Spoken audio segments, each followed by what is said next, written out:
It's showtime. Hey everyone, Django Fett here. So with 2021 over, it's time to do a bunch of these redundant top 10, top 5 lists. So starting off with my top 10 TV shows of 2021.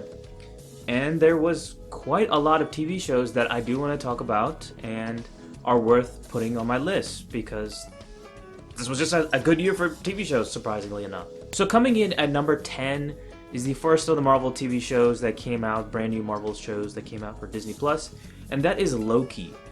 Now, this is probably the okay of the versions of the TV shows and explores Loki and in this multiverse kind of thing that they're trying to set up with that, and then they did with Spider-Man and, you know, Doctor Strange they're going to do. So this one, out of all of them, this is probably the most okay of the Marvel TV shows. I haven't seen every single Marvel TV show. All I know is one of them is a piece of shit, and I don't want to mention at all. Falcon and Winter Soldier. Coming in number 9 is Castlevania Season 4. Supposedly ending the Castlevania series, but it ends on a pretty good note. Season 3 was a pretty big disappointment, but Season 4 actually, you know, completes some things. You know, it actually completes the story arc of the main characters and pretty good fights overall and pretty great action and pretty solid overall. It's no season 2, which I thought was the best, or season 1, which was good too.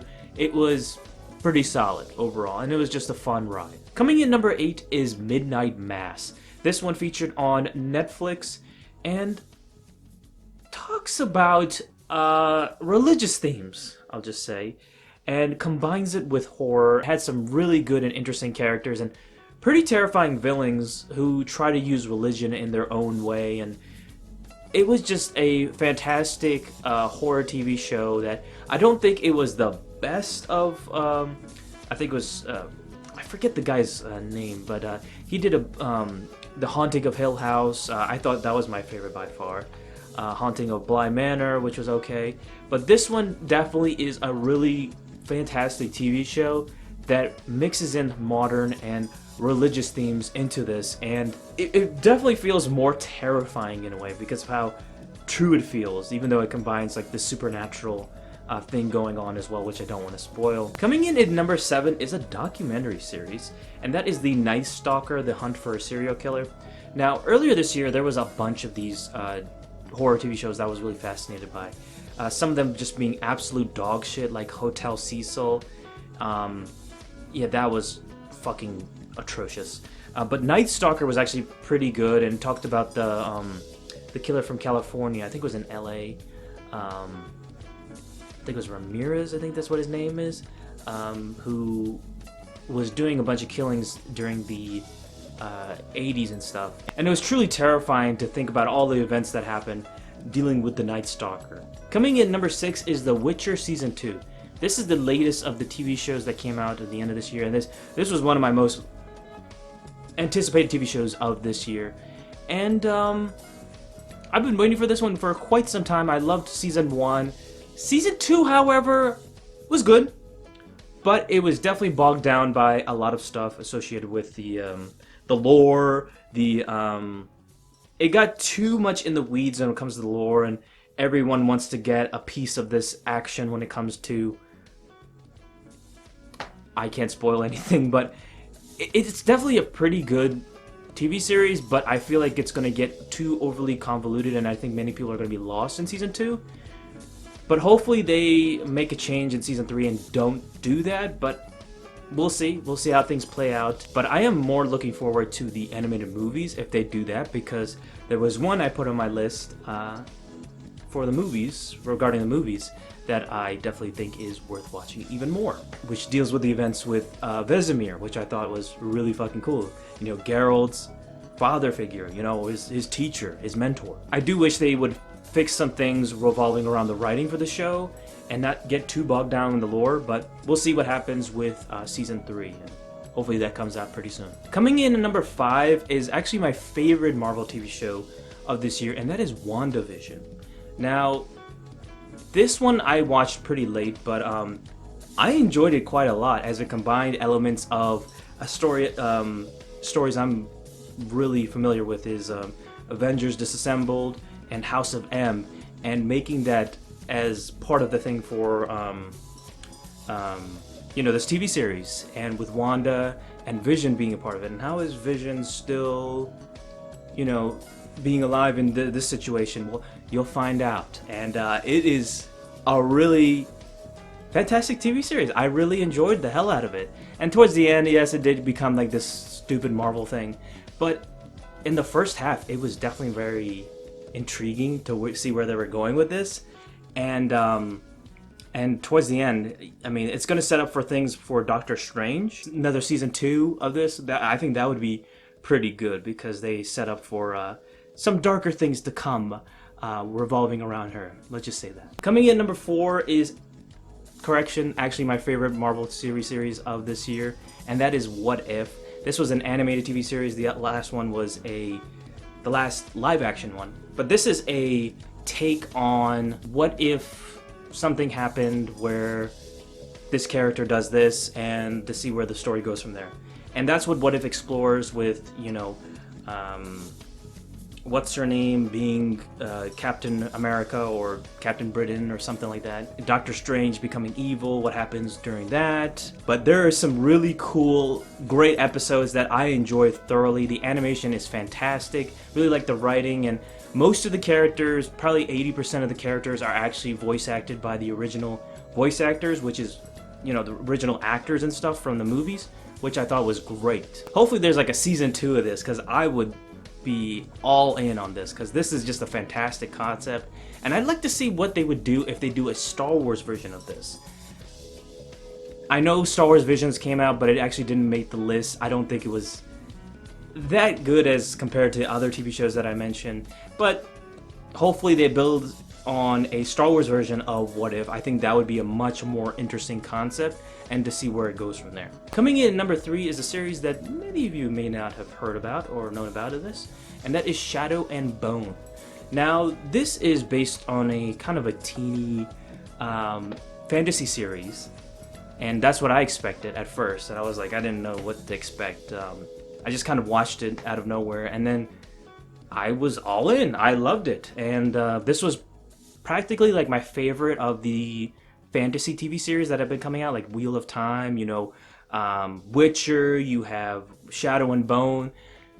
I think this was my favorite of the bunch. I just like the writing, I dig the characters, and I'm looking forward to see what they do with a season 2 and many seasons with this. I really liked all the freaking characters, or most of the characters. It's just a really fun and interesting TV series that plays upon with magic and technology and these different warring factions that hate each other. And it's just a really interesting storyline. I don't know what more to say. I definitely recommend it. And if you haven't seen this TV series, go watch it on Netflix right now. And, hopefully we have season 2, season 3 of this. I think that would be just amazing, because it follows the events of the novel series, and so far, from what I'm seeing, I'm really digging it. Coming in number 2, the boys got nothing on this, and that's Invincible. My God, this is probably the best thing that Robert Kirkman has put out. I don't think he actually was behind this, but I know he did the original story, the comic, and stuff like that. The best thing he's done since the Walking Dead comic. I'll just say that. But I am so happy that they adapted this series and made it an animated series, not so much a live action. Live action, it would just be fucking awful. And I do think it would just be just trivial and terrible. Almost to the level of Walking Dead nowadays. But Invincible follows the adventures of a boy who discovers, he has powers and wants to use these powers for good, like his father, who is this hero, or so you think.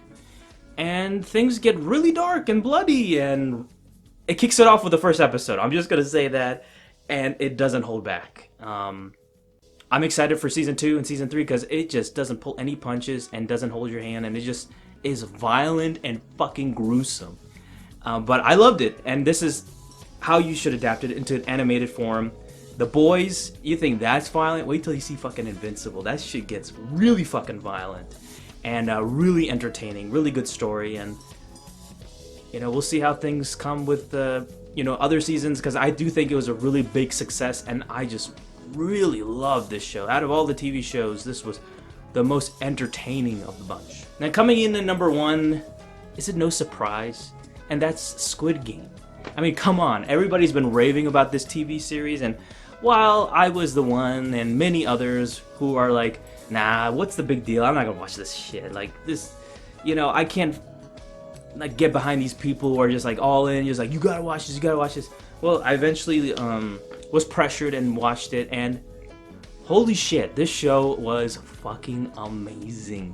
God damn. It's like a combination of Battle Royale in a Korean form, and mixes in like poor people who are forced into this situation, or people in debt forced in these situations who actually go through these situations, and it's a life or death situations in each of these games where they theme off child's games and Korean child's games, and whoever wins in the end actually wins the prize. But is it really worth it in the end? That's the thing. It blew me away. It absolutely blew me away, and I believe the hype, man. This show is phenomenal. Very entertaining. The writing is fantastic, and who would have thought this would have been like just a huge hit? And even the people behind it, the studios, were like, nah, we don't want this, we don't like this. Nah. Somebody came in and then they just put it out there, and this was like years and years in the making, and it became this mega hit. And who knows, we might have a season 2 of this, but I don't even think we should even have a season 2 or anything like that. But after the success of Squid Game, I do think they're going to put out more and more because of how big, huge of a success this was. I mean, this was like racking up in the millions, if not billions of views out there. And believe the hype, man. This show is definitely number 1. If you don't see this on number 1, on people's list on number 1, then they don't know what they're talking about. So that was my top 10 TV shows of 2021. Quite a lot of TV shows, and I know I missed quite a lot, but I can't fit them in all of my top 10 lists. But this is the only top 10 list that I have. The other ones are going to be top 5 lists. I'm going to have top 5 best and worst movies of 2021. That's going to be combined into one video. Then I'm also going to have my top 5 video games of 2021, because this year was a shit fucking year in video games. But there was 5 that were put out, and some of them being gold, but what can you do? Gotta put something out there. But thank you guys so much for watching. Don't forget to please like this video, comment down below, tell me what you think are the top 10 TV shows of 2021, or top 5 if you want. And I'll see you guys on the next video. Peace.